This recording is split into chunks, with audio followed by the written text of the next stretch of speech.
Meu nome é Gabriel Gomes, eu sou diretor criativo e chefe do escritório da Purpose aqui no Brasil. A Purpose é uma organização de comunicação, engajamento e mobilização para pautas de interesse social, pautas progressistas. A gente trabalha com agenda de clima, agenda de proteção da democracia, direitos humanos, defesa da primeira infância, vários dos assuntos que cruzam a nossa vida no dia a dia, e a gente desenvolve estratégias, campanhas e iniciativas de comunicação para facilitar essas narrativas a chegarem no maior número de pessoas possível. Tenho já mais de 15 anos de experiência nessa intersecção entre comunicação e impacto social. Sou apaixonado pela ideia de usar a cidade, criar intervenções urbanas, projetos de arte, mobilização nas ruas, nas praças, enfim, gosto muito da ideia da gente estar na rua, em comunidade. E, recentemente, eu tenho me apaixonado profundamente pelo tema de feedback. Isso aconteceu nos últimos 2 anos e surgiu como uma necessidade, na verdade, de conseguir criar um ambiente melhor de trabalho dentro da Purpose. Então, tudo que eu vou trazer para vocês aqui hoje é a minha visão particular sobre esse tema, e é uma visão muito alinhada com a prática, né? São assuntos que eu venho conversando com a minha equipe, e a gente vem praticando várias dessas abordagens que eu vou compartilhar com vocês hoje. Então, é muito particular, mas, ao mesmo tempo, eu acredito que boa parte dos desafios e das oportunidades que eu vejo dentro do meu escritório, vocês devem ver com alguma similaridade dentro da empresa que vocês trabalham. Antes de estar aqui na Purpose, eu trabalhei como gerente de inovação social da Red Bull no Brasil, e já ajudei a cofundar outras organizações, outras empresas, e sou, assim, bastante adepto e entusiasta dos projetos paralelos, né? Essas atividades que a gente faz para além da nossa vida profissional e que nos preenchem criativamente, nos preenchem emocionalmente. Eu tenho, como a Karina falou, esse projeto paralelo que chama Cultura de Feedback. Vocês podem acessar o link que está aqui descrito na tela, que é culturadefeedback.substack.com. É uma página, né, onde eu tenho publicado algumas reflexões, alguns textos, alguns ensaios sobre o que eu tenho percebido da ideia de cultura de feedback na prática. E eu tenho a impressão de que esses textos eles são diferentes do que a gente costuma encontrar dentro do YouTube, nos artigos do LinkedIn e coisas dessa natureza, porque eu percebo que a galera que fala sobre feedback hoje em dia traz um olhar muito prático para o método de como a gente vai levar uma mensagem para outra pessoa. Existem vários métodos, né? Método sanduíche, one-on-one, feedback 360 e tal, mas eu acho que poucos textos e poucas pessoas e empresas estão olhando para o que está por trás do feedback, que é a complexidade das relações entre as pessoas, né? A gente sabe que todo mundo é diferente e a gente está sempre em um ambiente bastante plural, no trabalho, na esfera corporativa. Então, esse é o link, culturadefeedback.substack.com, e eu estava falando sobre esse desafio que é tratar do tema de feedback na sua sutileza, da complexidade das relações humanas dentro de um ambiente de trabalho, né? A gente nunca está trabalhando sozinho, a gente está sempre trabalhando com outros seres humanos que vêm de lugares diferentes, tem histórias diferentes, tem desafios diários diferentes, e tudo isso a gente coloca dentro desse balde das interações profissionais e precisa aprender, né, a lidar com o outro, e a comunicação com o outro é parte essencial disso.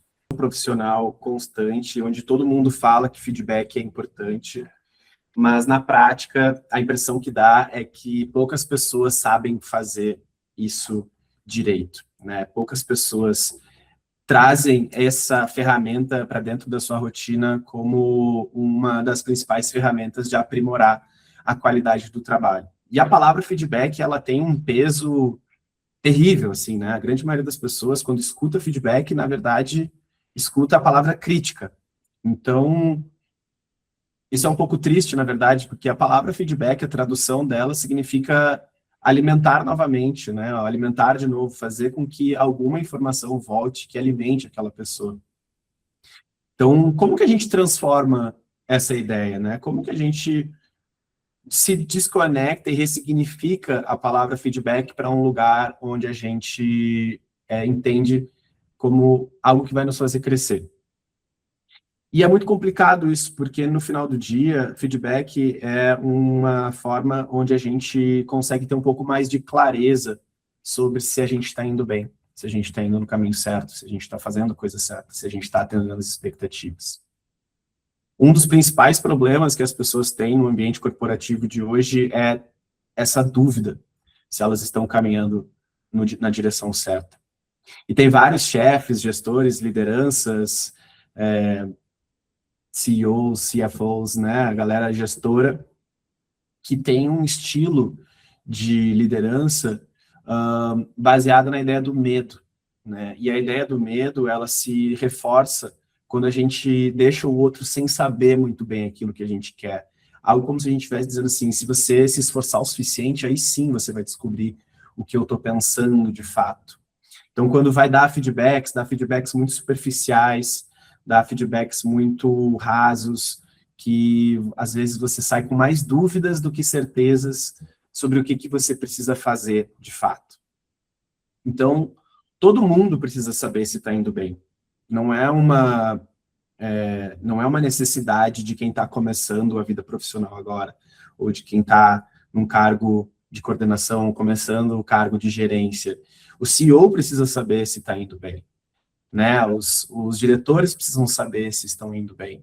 A ideia da gente saber se está indo bem nos ajuda a nos tranquilizar. E eu falo isso porque a abordagem que eu tenho trazido para a ideia de cultura de feedback é que cultura de feedback cria um ambiente de trabalho entre um grupo de pessoas que reduz a ansiedade e aumenta a confiança.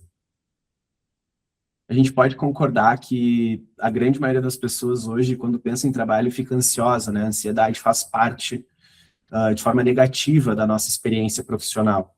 Então, como é que a gente pode reduzir esse nível de ansiedade? A ansiedade, ela se alimenta muito das nossas incertezas, das nossas dúvidas sobre o que está acontecendo e sobre o que vai acontecer. A nossa cabeça, ela fica pirando, criando 1000 cenários dos mais diferentes tipos e muitas vezes cenários negativos. Agora, se a gente tivesse um ambiente de trabalho onde o nosso chefe, a nossa chefe, os nossos gestores, os nossos líderes nos falassem o que está indo bem, o que não está indo bem e nos tranquilizasse de forma humana sobre a jornada de trabalho que a gente vem fazendo, bem provável que a gente ficaria menos tranquilo. Se eu não tivesse, ficaria mais tranquilo, se a gente não tivesse essas dúvidas. Então, para mim, feedback tem a ver com reduzir o nível de ansiedade e aumentar o nível de confiança, sabe? Terminar o dia de trabalho com a certeza de que eu fiz tudo que eu precisava fazer, porque eu tenho as informações necessárias sobre para onde eu preciso ir. E isso tem a ver com combater também a ideia da síndrome do impostor ou da impostora. Né? Eu converso com vários amigos e amigas que têm chefes terríveis e que esse estilo de liderança antigo nutre muito a ideia de que talvez a gente não seja bom o suficiente para aquela posição. E isso é uma bosta, porque a gente fica operando com medo, a gente fica operando na ideia de escassez, ao invés de trabalhar na ideia de abundância. Então, a síndrome do impostor nada mais é do que esse espaço sombrio que a gente entra, onde a gente duvida da nossa própria capacidade. E eu já vi pessoas talentosíssimas duvidando da própria capacidade.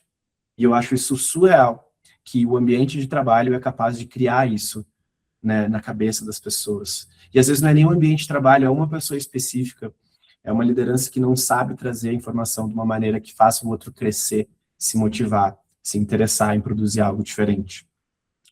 Então eu acredito que cultura do feedback tem a ver com atacar diretamente a síndrome do impostor. Eu não acredito nesse conceito. Eu não acredito que as pessoas são incapazes, né? E eu não acredito que a gente deva permitir com que essa lógica da síndrome do impostor, que eu também tenho, eventualmente, se propague. E como eu falei, existe esse mito, né, da liderança exigente, como se para a gente ter resultados excepcionais, resultados excelentes, a gente precisasse ser grosseiro, ser rude, ser duro e muitas vezes ser traumático, né? É como se a gente precisasse criar algum tipo de sofrimento na pessoa para que ela se tornasse melhor depois. E que só assim ela vai alcançar um nível de excelência que vai satisfazer as nossas expectativas. Na minha visão, esse mito da liderança exigente, ela não existe. Ou melhor, ela existe, mas deve deixar de existir. Porque a gente sabe que empresas com profissionais talentosos, quando encontram lideranças com essas características, começam imediatamente a pensar em sair. E é óbvio que não é simples, né, esse movimento, mas a gente não precisa aturar níveis de manifestação de violência verbal, psicológica, que existiam há alguns anos atrás, 10 anos atrás, nos dias de hoje.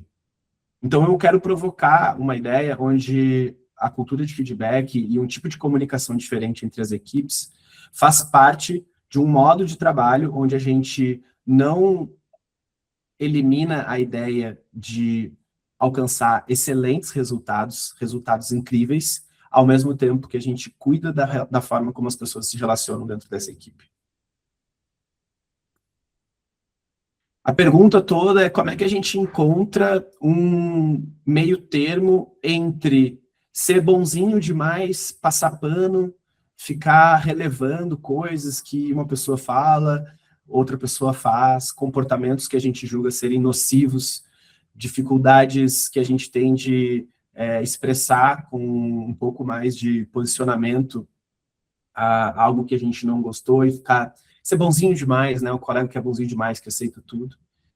E do outro lado, ser escroto, né? Ser rude, ser mal educado, né? Ser uma pessoa má, ser uma pessoa que gera ansiedade, gera medo, gera raiva, gera inveja, gera, enfim, sentimentos ruins. E existem muitos desses profissionais no mercado. Qual que é o meio termo? O meio termo que eu estou vendo é profissionais que operam um pouco nessas três lógicas aqui, né? A lógica do cuidado, a lógica da clareza e a lógica da realidade.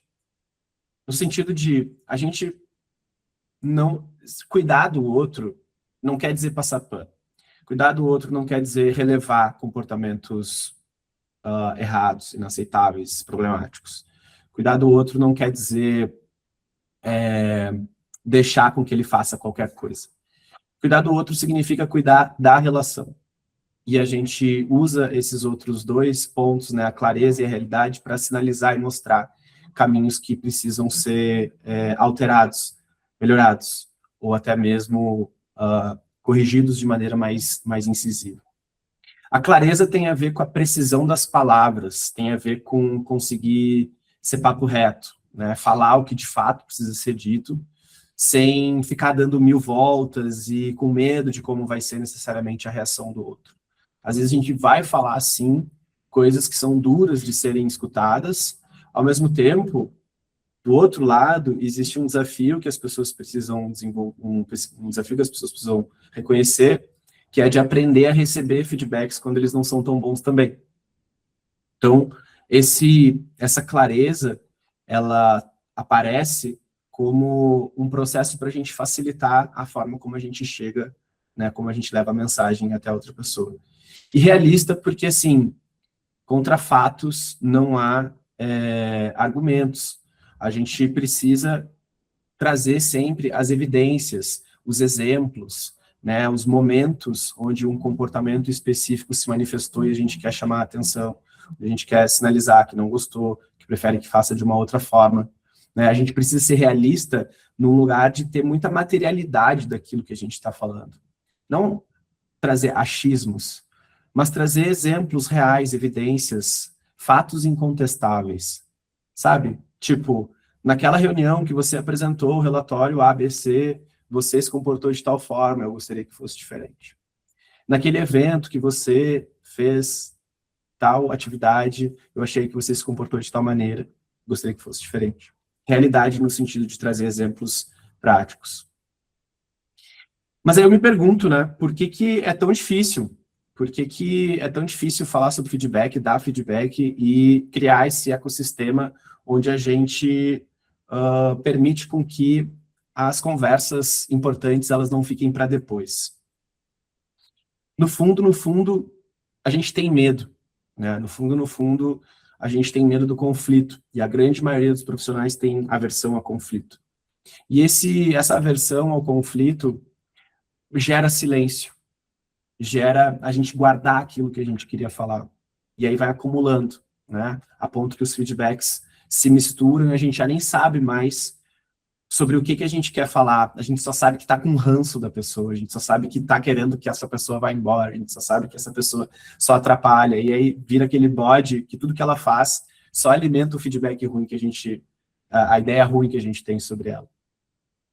Então, esse medo de feedback, tanto de dar o feedback quanto de receber o feedback, gera um silêncio que é nocivo para a confiança que a gente tem dentro de uma equipe. E esse silêncio, ele atrasa as conversas difíceis que a gente precisa ter. Quando a gente não tem essas conversas difíceis, a gente passa a imaginar coisas que não são verdades. A gente passa a ter incerteza sobre a realidade. Como eu falei, se a gente está indo no caminho certo, se a gente está fazendo a coisa que está atendendo as expectativas ou não. E quando a incerteza está na nossa cabeça, a ansiedade cresce. Então, a cultura de feedback, né, esse ambiente de trabalho onde a gente pode falar sobre o que a gente pensa, sobre o que a gente quer, sobre o que a gente está vendo que não está tão legal, sobre o que a gente gostaria de ver diferente, é o lugar que é o extremo oposto da cultura do silêncio. Quando eu vou falar sobre cultura de feedback com amigos e em outras organizações, todos falam assim, nossa, lá é só cultura do silêncio. Ninguém fala, todo mundo fica esperando a avaliação de performance no final de ano, ninguém dá a real, ninguém fala de verdade o que está sentindo, tem medo, a gente tem medo de falar por medo de retaliação. Então, o medo e a incerteza são os componentes centrais de um ambiente de trabalho onde o que existe de cultura é a cultura do silêncio. Já a clareza e a confiança são os componentes centrais do ambiente de trabalho, onde a cultura de feedback é a base, né? Agora, o que acontece, né? Qual é esse ciclo da liderança com medo de dar feedback? Talvez muitos de vocês que colocaram lá, meu líder não me dá feedback, né? O meu gestor não me dá feedback. Vou te contar um pouco o que eu acho que está passando pela cabeça dele. Essa pessoa, ela, assim como eu, assim como você, ela não foi treinada para aprender a dar feedback. Ela também não teve um gestor ou uma gestora que ensinou, ela não passou por um treinamento. A gente vai progredindo na nossa carreira sem ter parado para estudar de fato e masterizar essa habilidade, né, e dominar essa habilidade que é dar e receber feedbacks. Então, essa pessoa tem medo de dar feedback, porque ela tem alguns medos que a gente vai falar logo na sequência, mas esse medo de dar feedback faz com que ela evite conversas difíceis. Sem essas conversas difíceis, a equipe segue trabalhando sem clareza, segue trabalhando sem saber o que precisa mudar. Quando a equipe trabalha sem saber o que precisa mudar, ela segue repetindo os mesmos erros, e esses mesmos erros não são corrigidos. Quando os mesmos erros são cometidos, né, a gente vê o trabalho caindo de qualidade. A equipe fica com a sensação de insuficiência, nunca está agradando o suficiente, nunca está chegando lá de verdade. A equipe passa a julgar a liderança, né, a incapacidade da liderança de ter conversas difíceis, secretamente nos corredores, nos refeitórios, nas cantinas, ou simplesmente nos grupos de WhatsApp. As lideranças, os gestores são o centro da conversa e a gente fica falando da incapacidade das pessoas de terem a conversa difícil. A liderança sente essa pressão e se afasta ainda mais da equipe.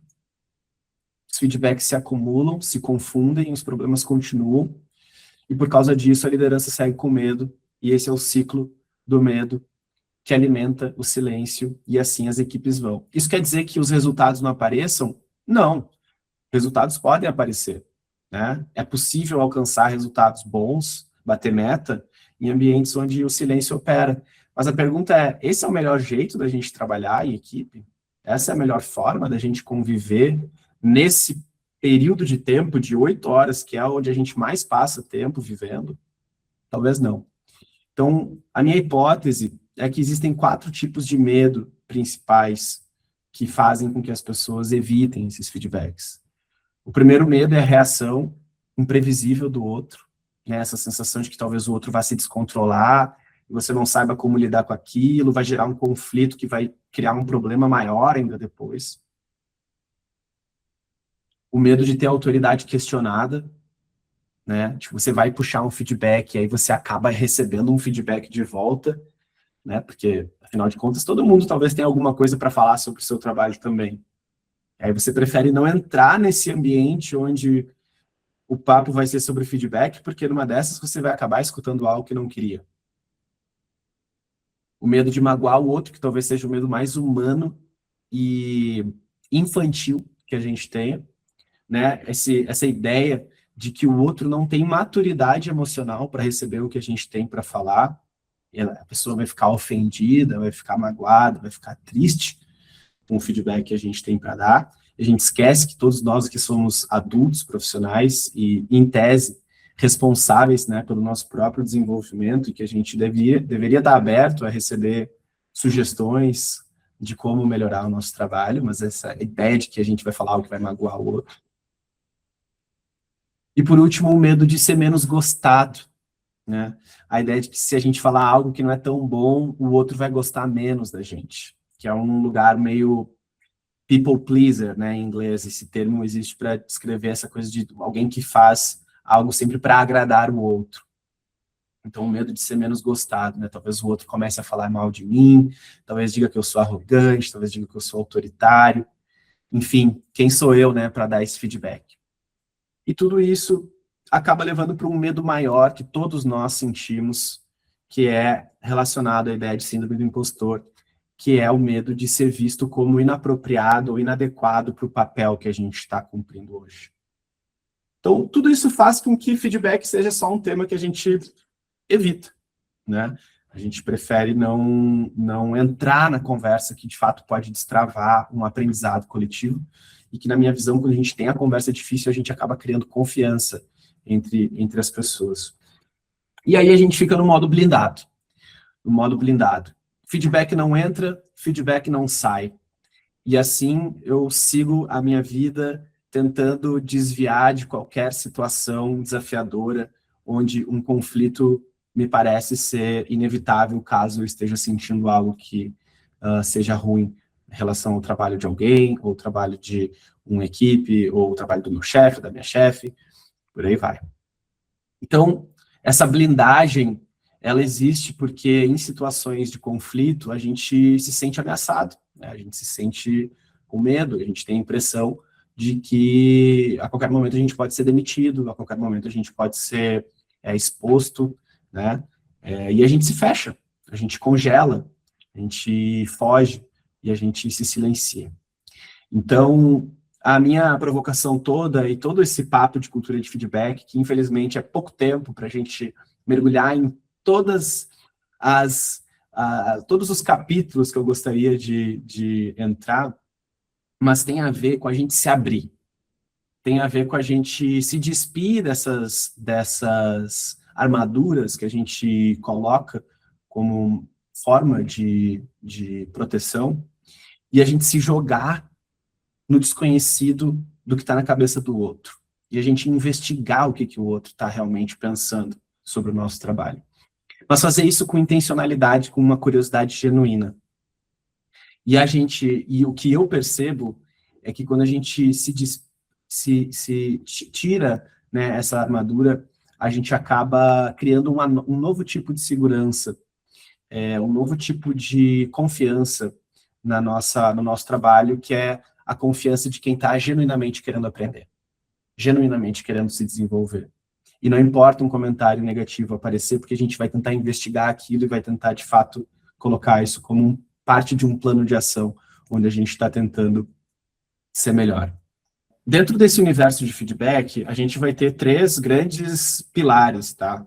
O pilar de dar feedbacks, ou seja, conseguir traduzir e estruturar o que a gente quer falar de uma maneira papo reto e cuidadosa, né? Sem ficar com medo de falar sobre algo difícil que aconteceu, sem ficar com medo de tocar num comportamento que o colega, ou a colega, ou o gestor teve, mas entender que existe um jeito tranquilo de dar feedbacks para os outros.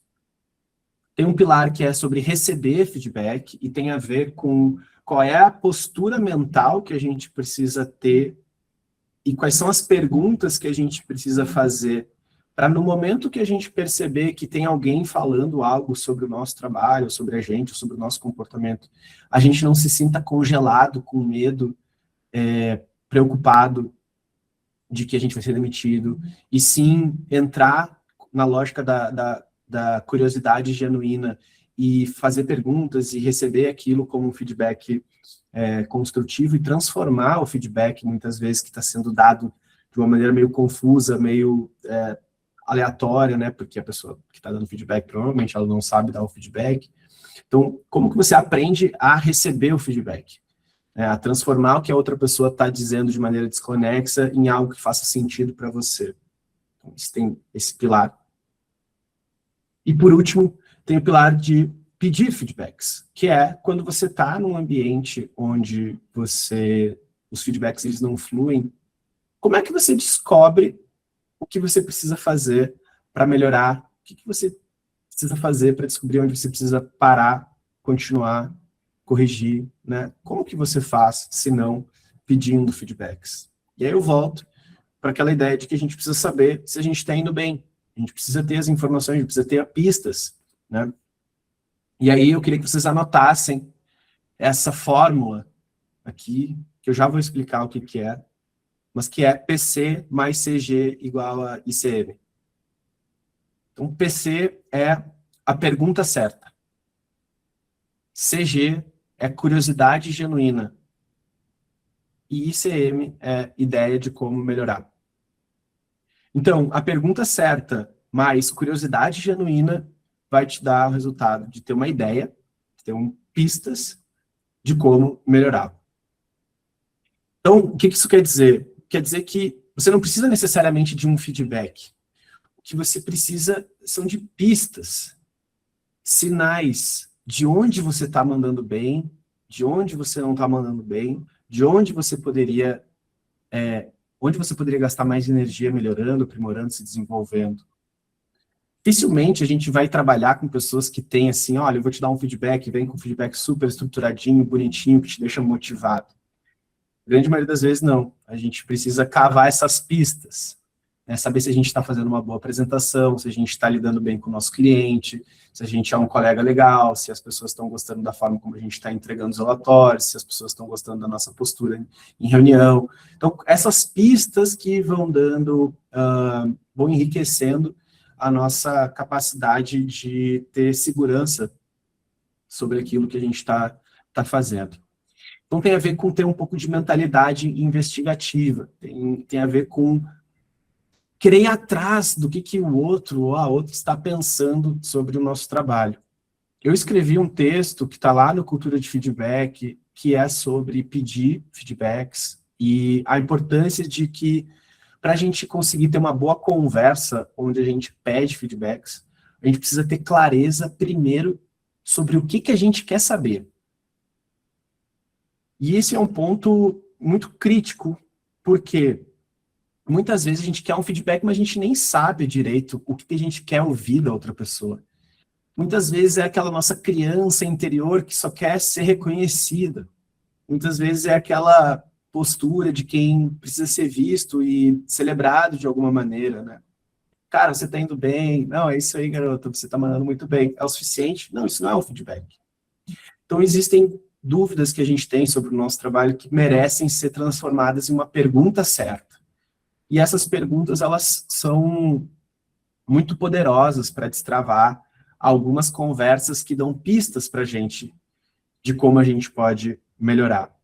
Então, eu recomendo que vocês entrem lá e deem uma lida nas quase 20 perguntas que eu escrevi, mas eu vou trazer 3 tipos de perguntas que eu posso julgar serem perguntas certas na hora de pedir feedback. O primeiro tipo de pergunta são perguntas abertas. A diferença de pergunta aberta para pergunta fechada é a natureza da resposta. Perguntas fechadas, elas podem ser respondidas com sim ou não. Gostei ou não gostei? Certo ou errado?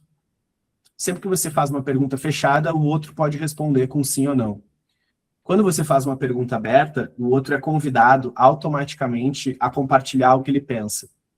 Então, sempre que você for fazer perguntas relacionadas a feedbacks, você deve fazer perguntas abertas. Em vez de perguntar, você gostou do que eu fiz? Você deve perguntar, o que você mais gostou do que eu fiz? Ou o que você menos gostou do que eu fiz? Como que o que eu fiz fez você se sentir? O que você pensou quando você viu o que eu fiz? Tudo isso são perguntas abertas que fazem com que a pessoa precise elaborar um pouco mais a resposta, e isso vai dar pistas para vocês sobre como melhorar. Um outro exemplo é, você acha que eu estou indo bem? A pessoa vai responder sim ou não. Provavelmente sim. Agora, se você perguntar, o que você acha que eu posso mudar? Onde você acha que eu posso melhorar?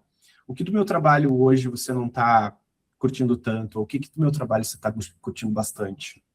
De novo, essa pessoa não vai te dar um feedback, mas ela vai te dar uma pista sobre como você pode se desenvolver. As perguntas certas do nível 2 são perguntas que tiram o outro do piloto automático. Então, em vez de perguntar, você gostou da minha apresentação? Você pergunta, qual a parte da minha apresentação mais te chamou a atenção? Ou qual a parte da minha apresentação você menos gostou?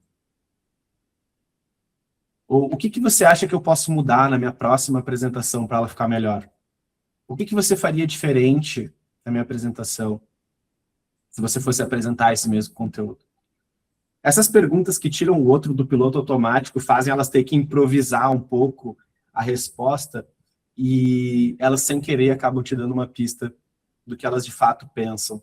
Agora, se você só perguntar, e aí, gostou da minha apresentação? Bem provável que ela vai dizer que sim.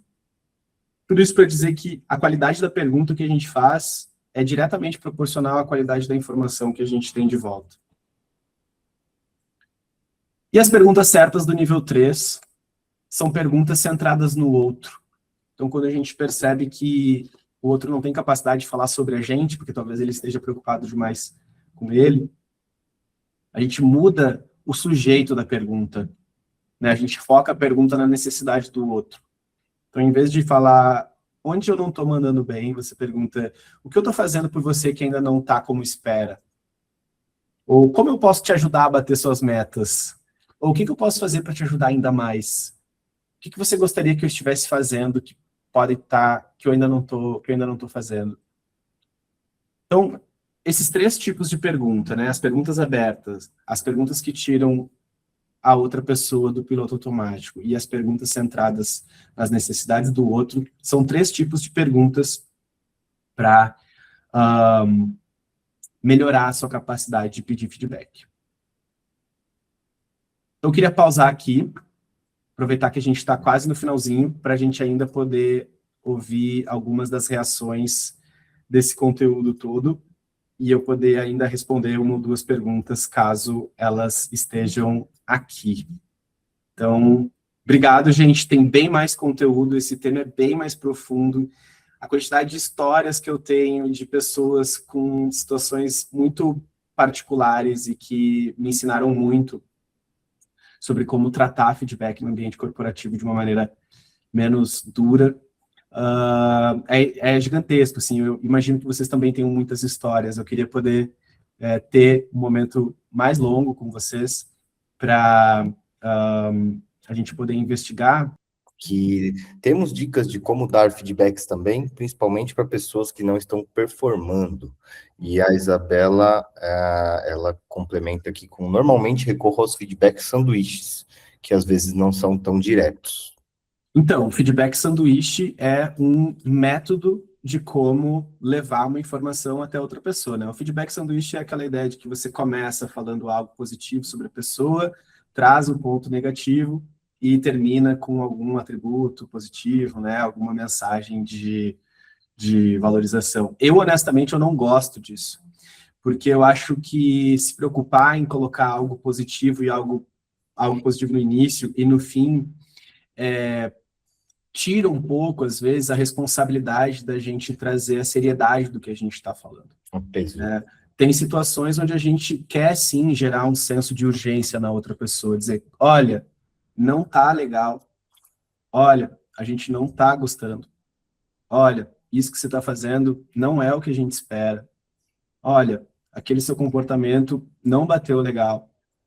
E eu queria justamente, e eu tenho falado, né, sobre cultura de feedback, porque quando a gente começa a nutrir esse campo, onde a gente não tem medo de pegar só a parte do meio do sanduíche e tornar a conversa sobre aquilo, significa que a gente se sente confortável o suficiente em sinalizar para outra pessoa que, cara, ninguém é perfeito, sabe? Tipo, tem coisas que a gente quer só falar, putz, aquela hora ali que você falou na apresentação aquilo não foi legal.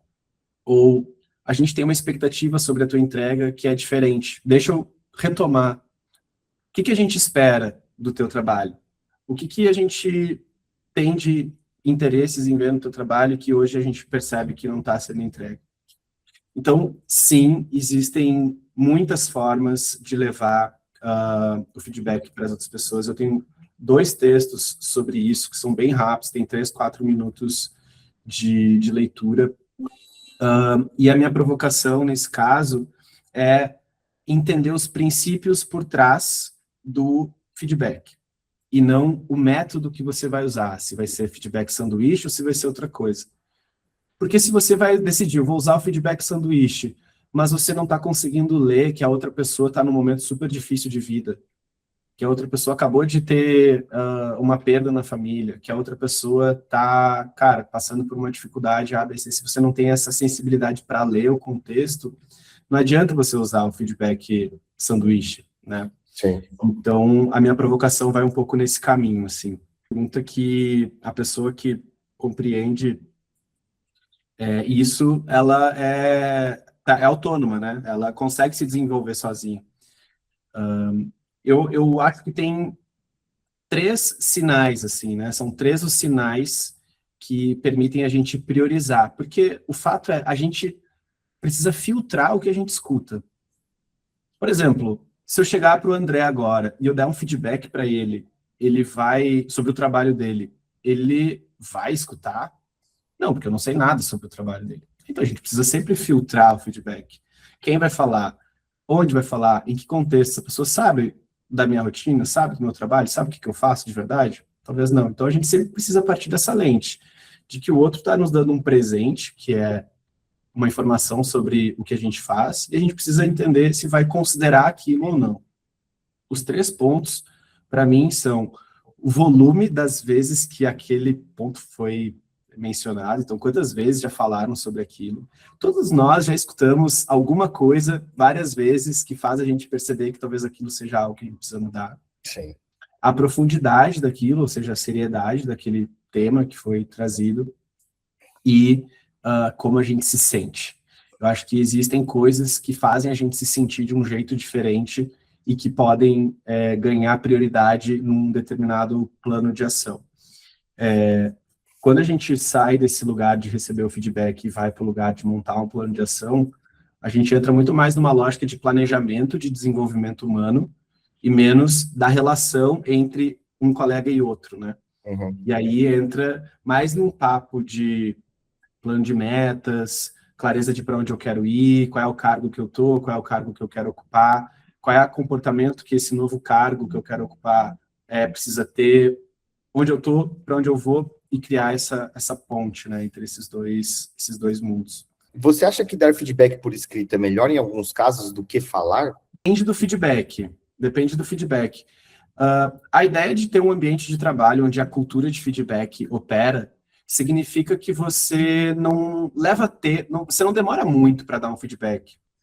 Então, por exemplo, digamos que o André trabalhe comigo e ele estava aqui nessa conversa junto comigo e quer me dar um feedback logo na sequência. Cara, pode escrever rápido, tipo, Gabi, gostei muito que você usou aquela ferramenta para a galera interagir, achei do caramba, não conhecia. E achei que o início ali foi meio confuso, porque você ficou um pouco enrolado ali com as telas. Presta atenção nisso para da próxima vez não cometer esse erro. Pode ser por escrito, isso é um feedback, né? Agora, quando a coisa vai para um lugar mais difícil, talvez a conversa de feedback ela é menos unilateral. Ela é uma conversa. E aí, talvez, fazer isso por texto pode ser mais difícil, porque a gente não conseguiu nem elaborar direito como continuar a conversa a partir dali. Sim. E isso eu convoco, né, as pessoas a terem a coragem de engajar na conversa difícil presencialmente, não por texto. Obrigado pelo convite. Quando quiserem elaborar mais um encontro desses para falar sobre alguma coisa específica, contem comigo, vou adorar trazer.